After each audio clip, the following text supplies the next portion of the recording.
Hello everyone, good morning. কেমন আছেন আপনারা? আশা করি ভালো আছেন, সুস্থ আছেন। আমিও ভালো আছি, আমরাও সুস্থ আছি।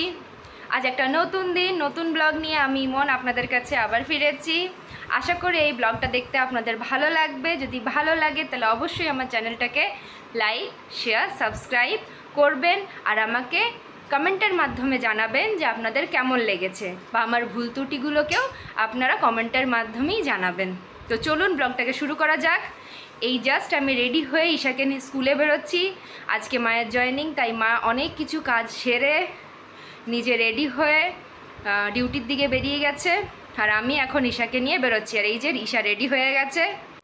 আর এই যে ঈশা, ঈশা সে good morning. Good morning. Isha ready হয়ে গেছে আর তখন থেকে বলছে চলো স্কুলে বেরোই, চলো স্কুলে বেরোই, কিন্তু এখনও সময় হয়নি, আরও 5-10 মিনিট হাতে আছে। তো চলুন ঈশাকে ড্রপ করে বাকি সারাদিন কি করছি সেগুলো আপনাদের সঙ্গে শেয়ার করার চেষ্টা করব। আর এই যে মা যেহেতু সকাল সকাল ডিউটি গেছে, মায়ের পুজোও হয়ে গেছে একদম ভোর ভোরে।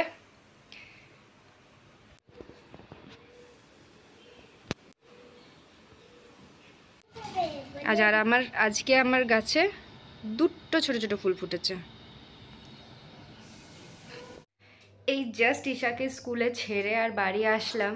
আজকে ওয়েদারটাতে মনে হচ্ছিল যে একটু রোদ উঠছে, তারপরে দেখি আবার মেঘ করে গেছে। তো জানি না, এখন প্রত্যেক দিনই মেঘ বৃষ্টি এইসবই শুরু হচ্ছে। জানি না এখন কবে এই জিনিসটা ঠিক হবে। তো রান্না অলরেডি কালকের কিছু করা আছে, মানে ইলিশ মাছ ছিল, সেটা আছে অলরেডি। তো আমি এখন একটুখানি লাউ দিয়ে ডাল, শাক আর ঈশার একটা মাছ বা ডিম কিছু একটা করব। ঈশা আবার শাক হলে আর কিছু লাগে না, ওর শাক ভীষণ ফেভারিট। তাই জন্যে শাক যেহেতু হচ্ছে, তাই ওর আর কিছুই লাগবে না। প্লাস লাউ ডাল হচ্ছে, লাউ ডালও ওর ভীষণ ফেভারিট। তো যাই হোক, এগুলোই করব। আর বাকি ঘরের সম্পূর্ণ কাজ মা একটু একটু করে দিয়েই গেছে। বাকি যা আছে সেগুলো করে আবার ঈশাকে নিয়ে আসতে যাব। আর আমার আজকে ব্রেকফাস্টও হয়ে গেছে। সকাল সকাল আমি মায়ের সাথেই ব্রেকফাস্ট করে নিয়েছিলাম, অনেক তাড়াতাড়ি উঠে গেছিলাম আজকে। তো যাই হোক, চলুন রান্নাবান্না করা যাক। তারপরে আবার আপনাদের সঙ্গে মাঝে মধ্যেই এসে একটুখানি করে গল্পও করে যাব।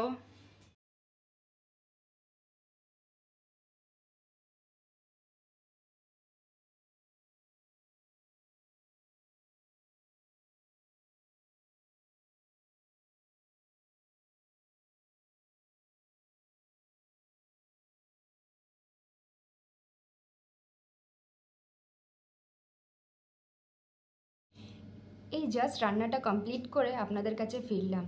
এখন হাতে অনেকটাই সময় আছে, তো ভাবলাম আপনাদের সাথে একটা হোম রেমেডি শেয়ার করা যাক, যেটা আমি ইউজ করি।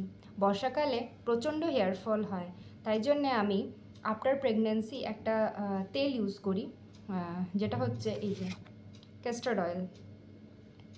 অনেকেই জানেন যে ক্যাস্টর অয়েল আমাদের চুলের জন্যে, আমাদের আইব্রোজের জন্যে, আমাদের ইভেন আমাদের কনস্টিপেশনের জন্য ভীষণ ভীষণ পরিমাণের হেল্পফুল। তো আফটার প্রেগনেন্সি হরমোনাল ডিসব্যালেন্সের জন্যে প্রচুর হেয়ার ফল হয় আমার। তাই জন্য তখন আমি গুগলে বা ইউটিউবে সার্চ করি, আর এই রেমেডিটা পাই যে ক্যাস্টর অয়েলের সঙ্গে আপনি যে কোনো অয়েল, যেমনি আমি এখানে প্যারাশুটের কোকোনাট অয়েল ইউজ করি, আমার মা এখানে সর্ষের তেল ইউজ করে।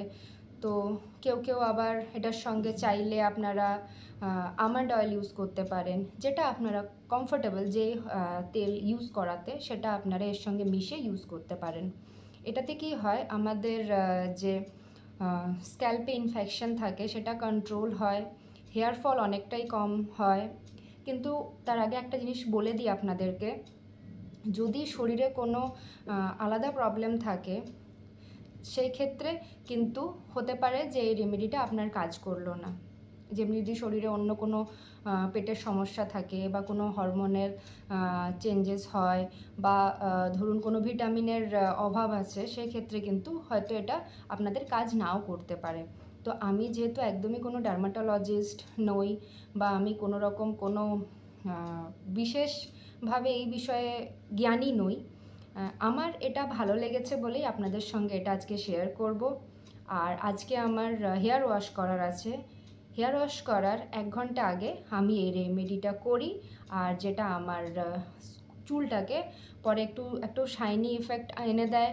আর হেয়ার ফলটা এটাতে আমার বা আমার মায়ের বা যারাই আমার কাছ থেকে সলিউশনটা নিয়েছিল তাদের অনেকটাই কন্ট্রোলে এসেছে। তবে একদিনে কোনো কিছুই হয় না। এটা আমি আজ লাস্ট 3 to 4 ইয়ার্স ধরে মনে হয় ইউজ করছি।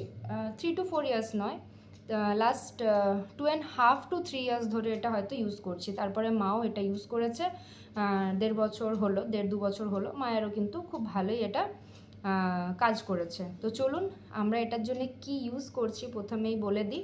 এটার জন্য আমি এখানে ক্যাস্টর অয়েল নিয়েছি। এটা হচ্ছে একদম প্লেন ক্যাস্টর অয়েল, যেটাকে আমি মেডিকেল শপের থেকে কিনেছি। 100 টাকার মতন দাম নিয়েছে। আর এটা কিন্তু এডেবল নয়, এটা একদম প্লেন ক্যাস্টর অয়েল। এই যে এই বোতলটা। আর ক্যাস্টর অয়েল কিন্তু অনেকটা গাঢ় হয়, দাঁড়ান দেখাচ্ছি। এই দেখুন, প্রচণ্ড গাঢ় আর চেপচেপা হয়। তাই জন্যে যদি আপনি 2 চামচ অন্য কিছু অয়েল নেন, যেমনি কোকোনাট অয়েল, আলমন্ড অয়েল, সর্ষের তেল, মাস্টার্ড অয়েল, এগুলো যদি আপনি নিচ্ছেন বা অলিভ অয়েল, সেই ক্ষেত্রে আপনি 1/2 চামচ এই সেম চামচের ক্যাস্টর অয়েল নেবেন। এটা আপনি ওভারনাইটও করে রাখতে পারেন বা 1-2 ঘন্টা আগে হেয়ার ওয়াশেরও ইউজ করতে পারেন। তো চলুন আমি এখানে প্রথমে একটা এই যে বাটি নিয়েছি, এর মধ্যে নিয়ে নেব ক্যাস্টর অয়েলটা।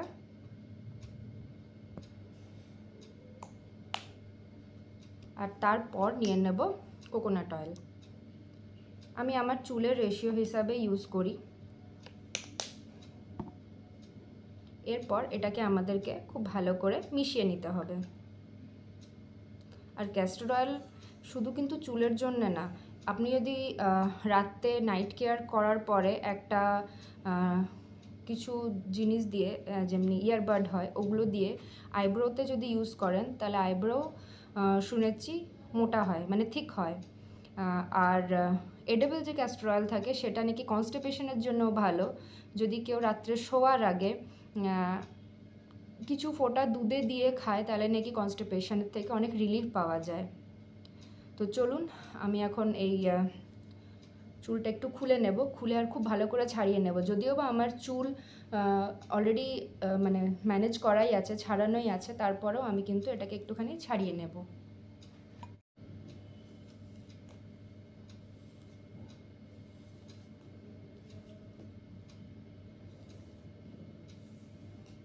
এই দেখুন আমার চুলটা পুরো ছাড়ানোই ছিল।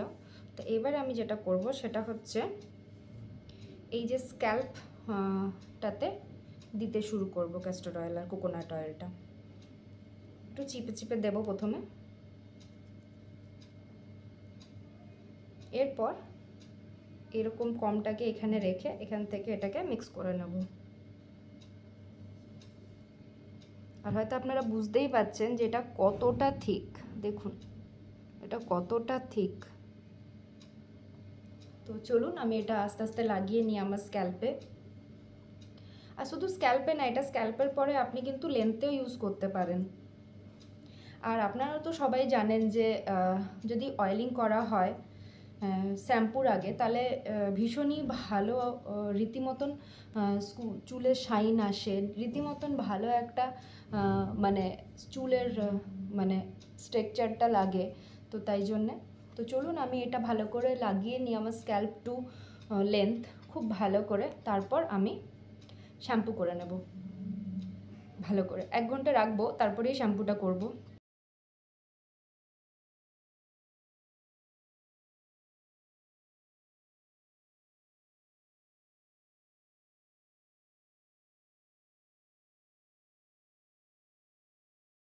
আর একটু নিলেই দেখুন পুরো স্ক্যাল্পটা হয়ে যাচ্ছে, একটু নিলেই পুরো স্ক্যাল্পটা হয়ে যাচ্ছে। আমার কিন্তু খুব বেশি বড় চুল নয়, আবার বলতে পারেন মানে বড় চুলও। আমার যেহেতু প্রচণ্ড পরিমাণের কার্লি হেয়ার, তাই জন্যে আমার লেন্থটা খুব একটা ভালো মতন বোঝায় না। আর আমার মোটামুটি চুলের লেন্থ তো যেইটুকুই আছে, সেটাকেই চেষ্টা করছি একটুখানি যেন মানে ঠিকঠাক থাকে, একটু যাতে ম্যানেজ করা যায় চুলটা। আর এটা আমি হপ্তায় মানে যদি 4 বার শ্যাম্পু করি তো 3 বার তো আমি এটা ইউজ করি, কারণ এটাতে ভীষণ ভালো আমি সলিউশন পেয়েছি। তাই জন্য যদি আমি এটা সপ্তাহে 3বার শ্যাম্পু করি বা 4বার শ্যাম্পু করি, তো চেষ্টা করি 4বার ইউজ করার। যদি কোনো কারণে স্কিপ হয়ে যায় তো 3বার তো আমি ইউজ করি এটা। মানে কি এটা এতটাই ভালো একটা রেমেডি যে, আর যে কোনো ঘরোয়া রেমেডি, হোমমেড রেমেডি দেখবেন যে মানে ওগুলোর কোনো সাইড ইফেক্ট হয় না। ওগুলোর ভীষণ পরিমাণের এফেক্টিভ হয়। যদি আপনার কাজে নাও দেবে, আপনার কোনো ক্ষতি করবে না, ওগুলোর কোনো সাইড ইফেক্ট হয় না। তো আমি ভালো করে এই জায়গাটাতে নিলাম, কেন কি এখানে আবার স্প্লিট এন্ড হয়ে যায়। তো এই জায়গাটা একটু ভালো করে নিয়েছি, মানে চুলের যে ডগাটা থাকে সেখানে। তো এটা আমার অয়েলিং আমি করে নিয়েছি। এবার একটু ভালো করে এটাকে জাস্ট যাতে ব্লাড সার্কুলেশনটা খুব ভালো মতন হয়, তার জন্যে এখানে আমি একটু স্ক্যাল্পে ম্যাসাজ করে নেব। আর তারপরে আবার একটুখানি কম করব, যাতে সব জায়গায় এটা খুব ভালো করে অয়েলটা স্প্রেড হয়ে যায়। এই দেখুন। আর আগে ছাড়িয়ে নিলে কি হয়, ক্যাস্টর অয়েল যেহেতু মোটা, তাই চুলে জট পড়ে না, মানে ম্যানেজ থাকে হেয়ারটা। তো যাই হোক, চলুন এই রেমেডিটা আপনাদের সঙ্গে শেয়ার করলাম। যদি আপনাদেরও ভালো লাগে বাড়িতে ট্রাই করবেন। আশা করি কোনো সাইড এফেক্ট হবে না, চেষ্টা করা যেতেই পারে এটা বাড়িতে। তো যদি ইচ্ছা হয় তো আপনারা এটা ট্রাই করতে পারেন। আর ভালো মতন অয়েলিং করে, আর আমি এখানে একটা বান বানিয়ে নিয়েছি যাতে পুরো মুখে চুল না হয়। আর এটা আমি এখন 1 ঘন্টা রেখে দেবো, তারপর ভালো করে শ্যাম্পু করে নেব। তো চলুন তাড়াতাড়ি বাকি কাজ সেরে স্নান টান করে ঈশাকে নিয়ে আসবো এবার। তো এখন আমার স্নান হয়ে গেছে আর আমি রেডি হয়ে গেছি। এবারে আমি যাব ঈশাকে আনতে, আর ঈশাকে নিয়ে আসবো। তারপর আবার ওকে খাইয়ে দাইয়ে রেডি করে ঘুম পাড়িয়ে দেব। মায়ের আসতে আজকে একটু লেটই হবে, কেন কি মায়ের আজকে জয়েনিং। তো মা আজকে ফিট নেবে ডাক্তারের কাছ থেকে, তারপরে মা জয়েন করবে, তারপরে মা আসবে। ঘরটা অনেকটাই ফাঁকা লাগছে। এতদিন 1 মাস মায়ের একটা হ্যাবিট হয়ে গেছিলো আমার। তার আগে আমি করতাম সব কিছু একাই, কিন্তু এই 1 মাস মায়ের একটা হ্যাবিট হয়ে গেছিলো। তো এখন যেহেতু আবার মা ডিউটি করবে কন্টিনিউ, তাই আস্তে আস্তে হয়তো অভ্যাস হয়ে যাবে, তবে 1-2 দিন এখন বড্ড ফাঁকা লাগবে। আর ঈশারও একটু মনটা খারাপ লাগবে বাড়িতে ঢুকে, কারণ হচ্ছে যে এসে পরেই ও যত জিনিস সারাদিন হয়েছিল স্কুলে বা হয়, সেগুলো সব ও এসে পরে দিদাকে বলতো। দিদা এসেছে ওকে স্নান করানো, তারপর ওকে খাওয়ানো, সব ও দিদা। শুধু ঘুমাবার টাইম আবার আমার কাছে এসে ঘুমাতো, তারপর আবার ঘুম থেকে উঠে আবার দিদা। তো যাই হোক, বিকেলে তো মা চলে আসবে, কিন্তু মা কতক্ষণে রিটার্ন আসে, কতটা দেরি হয় সেটা আজকে আমার জানা নেই। তাই আমরা লাঞ্চ টাঞ্চ করে শুয়ে পড়ব। তো যাই হোক, সময়ের কাঁটা দৌড়াচ্ছে, আমারও সময় হয়ে গেছে। এবারে যাই, ঈশাকে নিয়ে আসি চট করে গিয়ে। আর কাল থেকে উইকেন্ড স্টার্ট হবে, ঈশার ছুটি। তাই আজকে ওকে বলেছি, দেখ আজকে ফ্রাইডে, কাল থেকে তোর উইকডে স্টার্ট হয়ে যাবে, মানে উইকেন্ড স্টার্ট হয়ে যাবে। তো এখন খুশিই আছে। তারপর তো আবার পুজোর ছুটি পড়ে যাবে, পরীক্ষা আছে মাঝে। তো যাই হোক, গল্প তো চলবে, তার আগে যাই ঈশাকে নিয়ে আসি। আর আমি ঈশাকে নিয়ে বাড়ি চলে এসেছি। ঈশাকে একটু খাইয়ে স্নান করিয়ে দিয়েছি, এখন একটু স্কুল থেকে কিছু হোমওয়ার্ক দিয়েছে, সেগুলোই ওকে করাবো, তারপরে ভাত খাইয়ে দেবো। আর মাও ফোন করেছিল, মায়ের কাজ হয়ে গেছে, মাও আসছে বাড়ি। তো যাই হোক, এখন ঈশাকে একটু হোমওয়ার্ক করিয়ে দিই। আর এই যে ঈশা এখানে হোমওয়ার্ক দিয়েছে অনেক কটাই, সেগুলো এখন করতে বসেছে। অ্যাকচুয়ালি কাল স্যাটারডে সানডে, তাই জন্যে হোমওয়ার্কটা একটু বেশিই থাকে। তো যাই হোক, ওকে এগুলো করিয়ে দিই ঝটপট করে। ওর এখন ইচ্ছে হচ্ছে যে ও করবে, আমাকে তখন থেকে বলছে যে আমি হোমওয়ার্কটা করিয়ে দাও মাম্মাম, হোমওয়ার্কটা করিয়ে দাও। তো যাই হোক, যখন ইচ্ছে আছে পড়াশোনা করার এখন একটুখানি, তাই করিয়ে দিই। আর এমনিতেও আমি ওকে দুপুরে এগুলো সব করিয়ে দেওয়ার চেষ্টা করি, রাত্রে কখনো করে কখনো করে না, বা অন্য কিছু থাকলে সেটা করানো হয়। তো যাই হোক, ওকে এটা করিয়ে দিই আমি চট জলদি। গুড ইভিনিং সবাইকে। অনেকটা সময় পেরিয়ে গেছে, এখন বাজে প্রায় 5:30। আমি একটু সবজি কাটছিলাম রাতের জন্যে, যেটা রান্না হবে সেটার জন্যে। আর মায়ের এখনও সন্ধ্যা দেওয়া হয়নি, মা এসে গেছে ডিউটির থেকে।